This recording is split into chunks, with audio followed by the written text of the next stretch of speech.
তার দাস, মুই তার সবার পদরের মোর পঞ্চগ্রাস।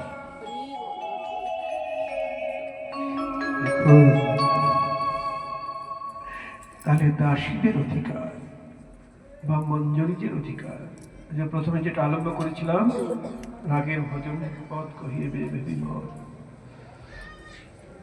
সখীর অনুগা হইয়া ব্রজের সিদ্ধ দেহ পাইয়া এইভাবে জুড়াবে পরাণ।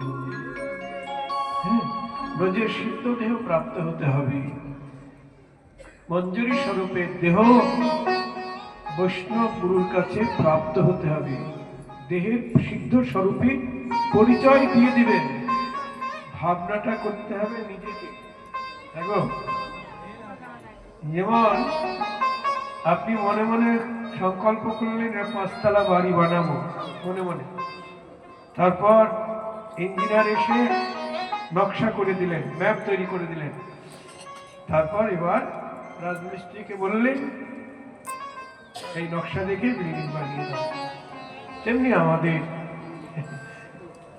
মনে মনে শুদ্ধ দেহ ভাবনা করতে হবে, ভাবনার দ্বারাই সাধনে ভাবিবে যাহা সিদ্ধ দেহে পাবি তাহা।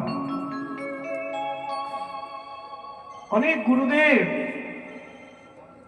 তারা গুরু পরম্পরাটাই দিচ্ছে না, আবার যাও পরম্পরা দিচ্ছে সব ভুল।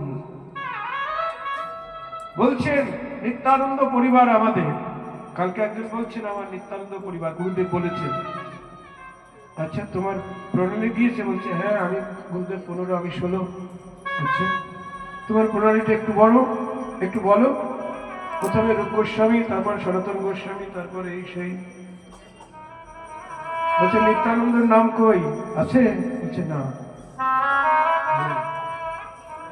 নিত্যানন্দ পরিবার এরকম লোভী গুরু কামক চালা ভসতে ভসতে নরকে গেল। গুরুদেব শিষ্যের মঙ্গল চায় না, নিজের স্বার্থ সিদ্ধির জন্য গুরুগিরি করছেন। এরা হলো শুক্রাচার্যের দল। সাধু সাবধান, আবার বলুন সাধু সাবধান।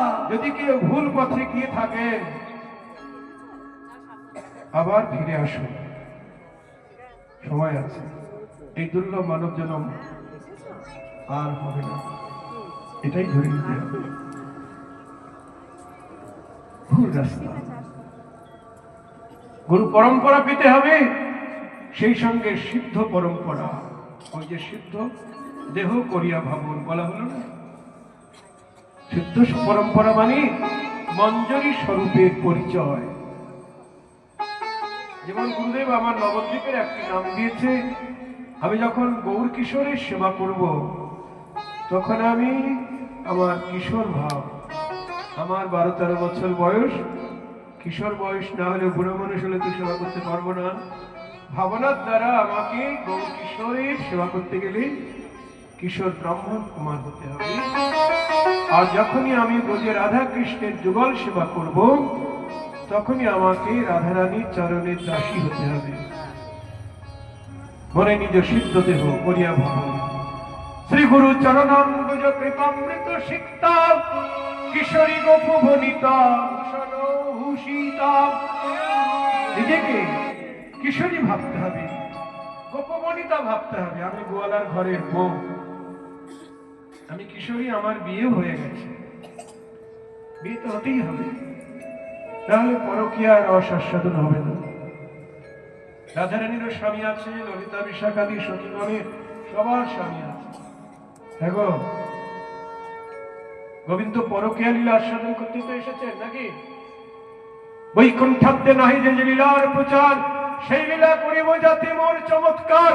মো বিষয়ে গোপীগণের উপপতি ভাবে, যোগমায়া করিবে কাপন প্রভাবে। আমিও না জানি, না জানে গোপীগণ দুহাকার, রূপে গুণে হরে দুহাকার মন। গোপীরা আমাকে উপপতি ভাববে, আমিও তাদের পরস্ত্রী ভাবব।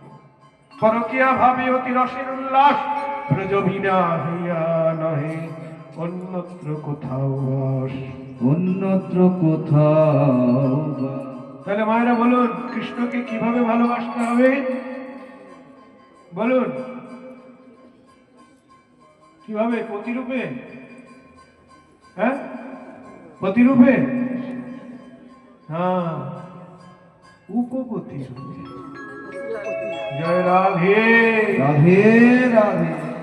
প্রতিরূপে পেতে গেলে তো দ্বারকা মথুরায় যেতে হবে, কৃষ্ণের সঙ্গে বিয়ে করতে হবে, তবে তো প্রতিরূপে পাওয়া যাবে, গোলাপানো হবে। কিন্তু ব্রজের ভজন হলো গোলাপানো। ব্রজগোপীদের পুষ্পোদ্গমই হয়নি, ওটা হয় নাই ব্রজগোপীদের।